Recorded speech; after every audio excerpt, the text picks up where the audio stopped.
안녕하세요. 저는 빈털터리로 시작해 우여곡절이 많았으나 단칸방에서 시작해 조금씩 아끼고 모아가며 결국에는 내 집까지 장만하게 되었네요. 남편과는 같이 고생해온 만큼 백년해로 할 줄 알았는데 집이 생기고부터 자기 할 일은 다 끝났다고 생각한 건지 내가 여태까지 반평생을 함께한 사람이 맞는지 싶을 정도로 변하더라고요.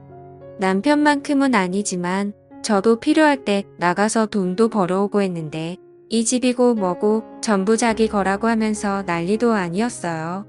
좋은 이야기도 아니고 그때 인생을 다 돌이키기엔 1시간 가지고는 모자랄 것 같아서 생략하도록 하겠습니다. 아무튼 그때 남편의 행동으로 인해서 결국 법원까지 가게 되었고 이혼하게 되었습니다. 남편과 저 사이에는 딸이 하나 있었어요.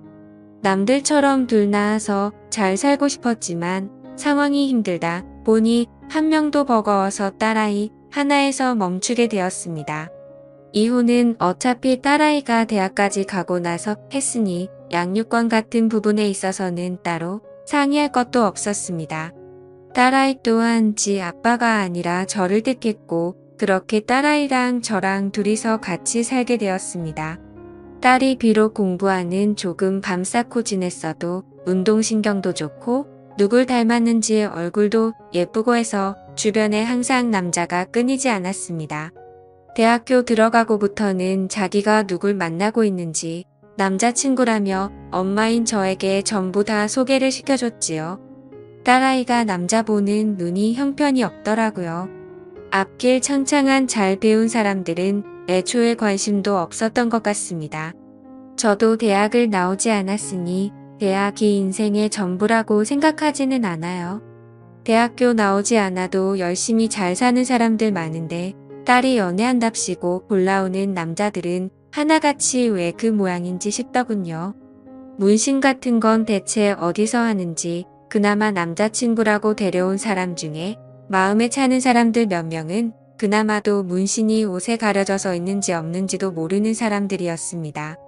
그래도 어린 나이니 결혼까지는 하지 않겠지 싶었는데 다행인 건지 불행인 건지 작은 일에도 쉽게 실증을 내는 딸아이는 남자친구한테도 쉽게 실증을 내더라고요. 문제는 우리 딸이 다른 건 다 쉬어도 연애만큼은 쉬는 적이 없었어요.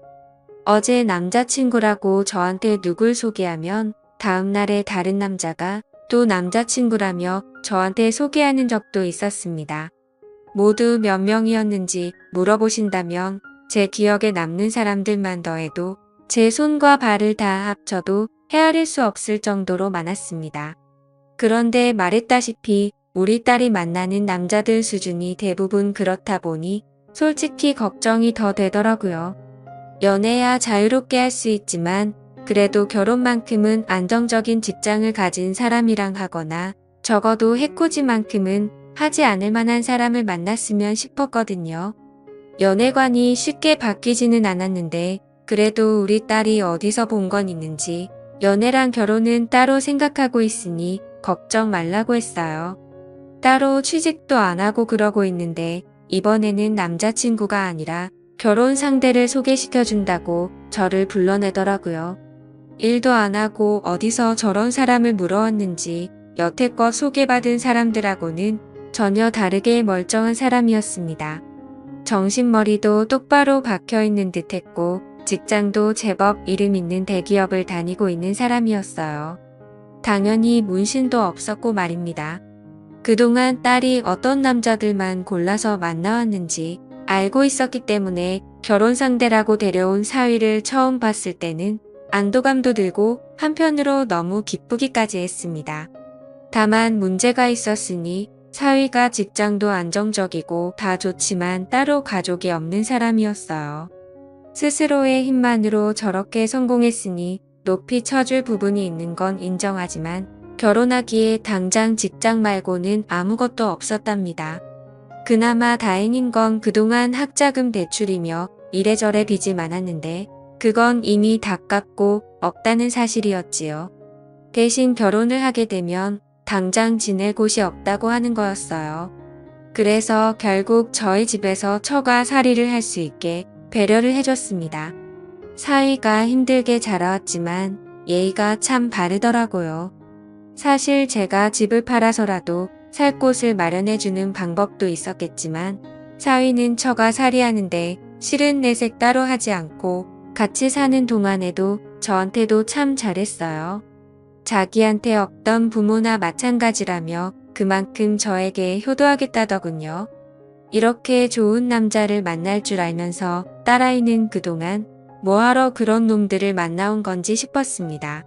아무튼 딸아이도 결혼을 했고 집에서 나간다면 조금 외로웠겠지만 처가 살이를 하게 되면서 제 품에 끼고 살게 되니 그거 하나만은 좋더군요.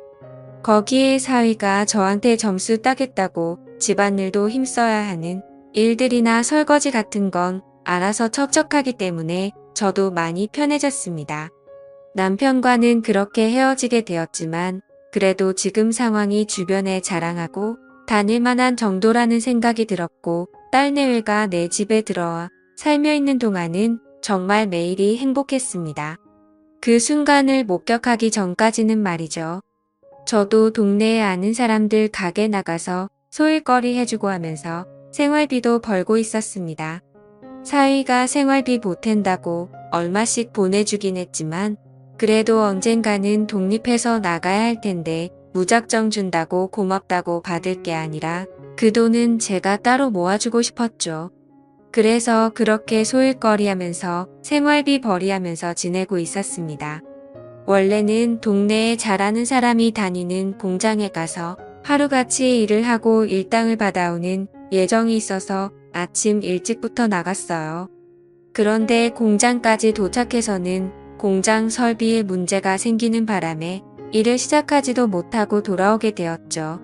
이동하는데 이미 시간을 많이 써버려서 다른 데에 일하러 나가봤자 돈 버는 느낌도 안 들겠다 싶어서 그날은 그냥 집에 들어가서 쉬어야겠다는 생각을 했습니다. 그리고 집에 들어갔는데 딸 부부가 쓰는 방에서 딸아이가 앓는 소리가 들리더라고요. 사위는 분명히 한참 출근해 있을 시간인데 들려서는 안 되는 소리가 들려오니 오만 가지 생각이 다 들더라고요. 약정하고 딸아이 방문을 열어보니 우리 사위가 아니고 결혼하기 전에 한참 젊은 시절에 연애한답시고 만났을 법한 제가 싫어하는 부류의 사람이 방 안에 제 딸하고 같이 있더군요. 그렇습니다. 제 딸이지만 욕먹어도 싸지요. 저도 일 나가고 지난 남편 그러니까 사위도 출근해 있는 동안 그 틈을 타서 딸아이는 생산적인 일이 아니라 다른 일을 하고 있었던 거예요. 따지고 보면 생산적인 일일 수도 있겠지만 아무튼 해서는 안 되는 일이나 마찬가지였죠. 남자 보는 눈이 좀 없을지라도 이런 말도 안 되는 일을 저지르는 아이는 아니라고 생각했는데 참 제가 돈 번다는 핑계로 정말 자식 교육을 제대로 못 시켰구나 하는 후회가 들더군요. 딸아이는 절대 사위한테 말하지 말라고 하는데 그 얼굴에는 후회나 죄책감은 하나도 보이지 않았습니다. 오히려 차라리 들켜도 저한테 들켜서 다행이구나 하는 그런 느낌이었어요. 그래도 자식 부탁인데 자식 이기는 부모가 어디 있겠습니까? 그래서 딸아이가 말한 대로 아무것도 모르는 척하고 있었지요. 그런데 그때마다 정말 이 꼴 저 꼴 다 보기 싫더라고요. 그 사실을 숨기고 있는 제 자신에게도 자괴감이 느껴지고 괜히 제가 일 때문에 밖에 나가 있으면 딸아이가 또 집에 외간 남자를 들이지는 않았을지 그런 생각도 들고 말입니다. 그래서 더는 신경 쓰고 싶지 않아서 제 집은 딸아이한테 넘겨주고 저는 남은 재산을 조금 처분해서 제가 나고 자란 고향으로 돌아왔습니다. 작은 아버지가 아직 시골집을 가지고 계셨고 저희 부모님이 저한테 남기신 건데 하면서 저한테 흔쾌히 집을 사용하게 해주셨지요. 세월을 맞으며 몇 번 고쳐진 집이긴 하지만 태어나서부터 결혼 전까지 살았던 집인데 서울 사람이 다 되었는지 처음에는 시골집이 적응이 되지 않더군요.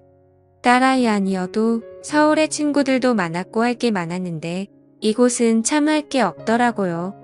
거기에 집이 비어 있으니 사위 출근한 사이에 딸아이가 집에 사람들 끌어들일 거 생각하고 있자니 참 사위한테는 미안한 소리지만 그래도 그 꼴 안 봐도 괜히 마음이 편하더군요.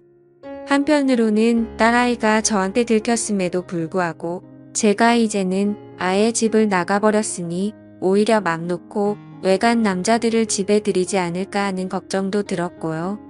팔이 안으로 굽어서 그렇겠지만 분명히 우리 사위는 아무 잘못 없고 딸아이한테 문제가 있음을 인지하고 있지만서도 끝에서 끝까지 들키지 않고 우리 딸이 무탈했으면 좋겠다는 생각을 했습니다. 그렇게 1년을 떨어져 살았는데 명절이고 생일이고 한 번을 찾아오지 않더군요. 그나마 사위는 저한테 먼저 전화라도 합니다. 왜 안 오는지 이유를 물어보면 일이 바빠서라고 대답을 했는데 딸아이랑 통화해보면 왜 안 오는지 그 이유는 사위가 아니라 딸한테 있었어요. 왜 이사를 가도 그렇게 멀리 떨어진 시골로 가버린 거냐면서 남편이랑 한 차에 타고 오래 있기 싫다고 하면서 그냥 명절 때는 안 가겠다 하더군요. 제 딸이지만 그때부터는 저도 정이 떨어지기 시작했습니다. 그리고 그 말을 듣자 하니 아직도 딸아이는 정신 차린 게 아니고 사위와는 멀게 지내고 있는 듯 싶더라고요. 걱정도 잠시였고 저도 시골 생활에 다시 적응하면서 있고 살았고 다른 사람도 아니고 제 자식이 저한테 소홀해지니 역시 자식한테 매달려가며 잘해주고 싶은 생각이 사라지더라고요. 그래서 그렇게 모르는 사람인 척 한참 지냈습니다. 그러던 어느 날이었는데 사위한테 연락이 왔어요. 지금 그쪽으로 내려가는 중이라고 해요. 명절도 아니고 내 생일도 아닌데 무슨 일로 오는가 싶었는데 사위가 다른 게 아니고 자기 혼자 가고 있는 중이라고 하더군요. 무슨 일로 오냐고 물으니 회사 출장이 잡혔는데 같은 지역이라서 그래서 간만에 숙소 안 잡고 장모님과 같이 저녁 식사라도 해야겠다며 찾아오는 겁니다. 음식은 제가 서울 살 때 엄청 좋아해서 일주일에 한 번씩은 꼭 가던 국밥집이 있었는데 그게 생각나실까봐 포장해서 가지고 오는 중이니 밥도 차릴 필요 없다 하더군요. 내 자식이 나한테 이렇게 소홀한데 신경 써주는 사위 마음 씀씀이가 너무 좋더라고 합니다. 아무리 회사 일로 출장을 왔다고 하지만 여기는 도심에서도 많이 떨어진 시골 동네인데 끝끝내 숙소 안 잡고 저희 집으로 오겠다는 거잖아요. 거기에 저 번거롭지 않게 식사도 포장해 오고 그것도 모자라서 제가 제일 좋아하던 식당을 기억해서 거기 음식을 사오는 기까지 했으니 말이지요. 이렇게 자상하고 섬세한 남편을 두고 내 자식은 왜 정신을 못 차리고 저러는지 싶더라고요. 그래도 그동안 시골에서 혼자 지내느라 적적했는데 오랜만에 사람이 있으니 좋더라고요. 결혼하면 다들 편해져서 살이 좀 찐다는데 사위는 어째 살이 더 빠진 것 같다고 물으니 그냥 쓴 웃음만 짓고 아무 대답도 없더라고요. 아주 보고 싶었는데 못 내려와 미안하다. 길이 먼데 어찌 오느냐 괜찮다. 이런 뻔한 안부를 몇 마디 주고받으니 할 말이 많이 없어 조용해졌습니다. 사위도 사실 능글맞은 부분도 없고 아무래도 편하게 있기는 힘들었겠지요. 그래도 저 생각해서 이 먼 길을 와준 것만 해도 불편해 보이는 모습에도 고맙기까지 하더군요. 그동안 혼자 시골에 있는다고 할 게 없어서 이것저것 만든 당금주들이 있었는데 사위가 술을 좋아하는 건 알고 있어서 인삼주례하면서 너무 긴장하지 말고 편하게 있으라며 사위한테 술을 한두 잔 권했습니다. 처음에는 사위도 머뭇대더니 그래도 좋아하는 술에 직접 담근 귀한 술이다 보니 좋아하는 술을 안 마시고 지나칠 수는 없었나 봅니다. 그때그때마다 담궈둔 술이 많다 보니 다른 사람도 아니고 내 딸 먹여 살려주는 사위가 마시는데 아깝지는 않았습니다. 사위는 사양하면서도 계속 한 잔 한 잔 마시다 보니 어느덧 잔뜩 긴장해서 힘이 들어가 있는 모습은 온데간데 없고 슬슬 몸이 풀리는 듯 싶더라고요. 그래도 회사 일 때문에 왔는데다가 다음 날 일도 봐야 할 텐데 술이 어느 정도 들어가니 그만 마시게 해야겠더라고요. 그런데 사위는 이 정도 취하는 건 괜찮다며 계속해서 잔을 채우더군요. 이상했죠. 같이 한 집에 살던 시절에도 술을 그렇게 좋아하지만 제 앞에서 취한 모습 보일 수 없다며 회식같이 술을 피할 수 없는 자리에 나가더라도 항상 절제하던 사위였는데 혀가 꼬부라질 때까지 자기는 술 세다고 괜찮다고 하면서 계속해서 마시고 있었으니 말이죠. 담금주라고 해봐야 어차피 시간이 남아서 담근 고급술도 아닌데 말입니다. 그때까지도 저는 별 생각 없었어요. 그냥 표현하는데 서툰 사위가 장모를 오랜만에 만난 나름대로의 반가움의 표시라 생각했습니다.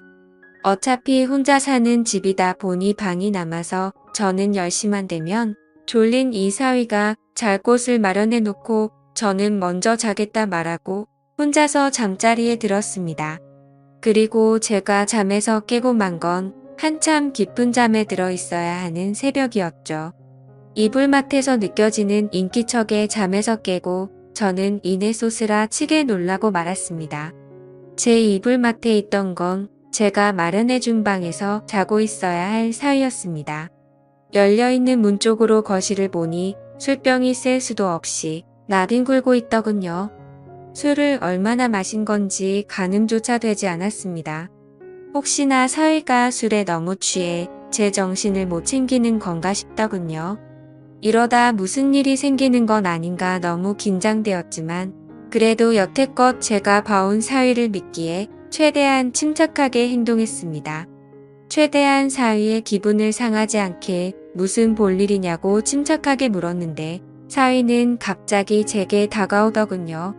저는 깜짝 놀라 눈을 감아버렸고 잠시 후 두 눈을 떠서 쳐다보니 사위는 두 눈에서 눈물을 펑펑 흘리며 울고 있었습니다. 상황을 정리하고 한참 울고 있는 사위를 달래줬습니다. 한참을 울고 난 뒤에야 정신을 차린 사위가 정말 죽을 죄를 지었다며 죄송하다 사과하더군요. 이내 그러니까 제 딸이 다른 사람을 만나고 있던 현장을 목격해버렸다 합니다. 그리고 그 충격을 견딜 수가 없어 한동안 방황했고 회사에는 잠시 간장기 휴가 요청을 해서 일을 안 하고 집에만 있었다고 하더군요. 일에만 매달려서 가정을 지키지 못했다 생각했고 제 자식의 잘못을 눈감아주고 자기 탓으로 생각하려 했다고 합니다. 그리고 그 휴가 기간 동안 여행도 다니고 하면서 일하느라 손에 놓고 있었던 가정을 지키고자 여러 가지 계획을 세웠다고요. 하지만 제 딸 아이는 오히려 남편이 집에 있으니 자유를 억압당한다 생각했고 매일같이 부부싸움을 했다고 하네요. 그러다 어제 크게 싸우고 나서 홧김에 집을 나와버렸다 합니다. 사과하려고 집에 들어갔더니 제 딸 아이는 그새를 못 참고 남자친구를 집에 들인 상태였고 그 상황을 목격한 사위는 그 길로 다시 집을 나와버렸던 거였고요. 저를 찾아온 것이 처음에는 복수할 요량이었다고 합니다. 자기에게 상처를 줬으니 제 자식에게 하나뿐인 가족인 저에게 풀 생각이었다네요. 하지만 도무지 그럴 수 없기에 이렇게 지금 이 상황이 되었다는 겁니다. 저는 다른 말은 하지 못했고 이야기를 하며 당장이라도 다시 눈물을 터뜨릴 것만 같은 사위를 안아줬습니다. 그리고 저도 사과했어요. 미안하다고 자식의 잘못을 알고 있었는데도 나는 도망치는 걸 택했다고요. 나에게는 부모 자격이 없으니 이런 일을 당해도 싸다 했습니다. 그렇게 한참 동안 둘이 부둥켜 안고 눈물을 흘렸습니다. 그리고는 저는 사위에게 마음이 풀릴 때까지 이 집에서 지내다 가라고 권했습니다. 어차피 회사에는 장기 휴가를 내놓은 상태라고 했으니 시간적으로 여유가 있다고 생각했고요. 그렇게 사위와 함께 시골집에서 같이 살고 있는 지가 2달이 다 되어갑니다. 마치 연인이 된 것처럼요. 그리고 제 딸 아이한테서는 전화가 계속해서 오네요. 자기 남편이 집을 나간 것 같다. 연락받은 거 없냐면서요. 생활비도 떨어져가고 혼자서 못 살겠다고 하는데 그렇게 궁금하면 한 번이라도 내려와 보면 될 것을 그럴 생각은 없어 보이고 불만만 털어놓네요. 구제불능이고 정말 한심하다고 생각이 들더군요. 2달이 지나가다 보니 사위는 이제 자기가 언제 돌아가야 할지 모르겠고 이렇게 지내는 것도 나쁘지 않은 것 같다고 합니다. 그냥 결혼이고 회사고 다 놓아버리고 여기에 와서 살고 싶다고 하는데 시골 동네다 보니 주변 사람들에게는 사위가 휴양차 내려왔다 둘러댔긴 했지만 언제까지 이 상황을 숨길 수는 없을 것 같아 걱정이 됩니다. 제 자식이 잘못을 하긴 했지만 제가 계속 이렇게 있어도 되는 걸까요? 오늘도 같은 고민을 하면서 잠에 들 것 같네요. 이야기 들어주셔서 감사합니다.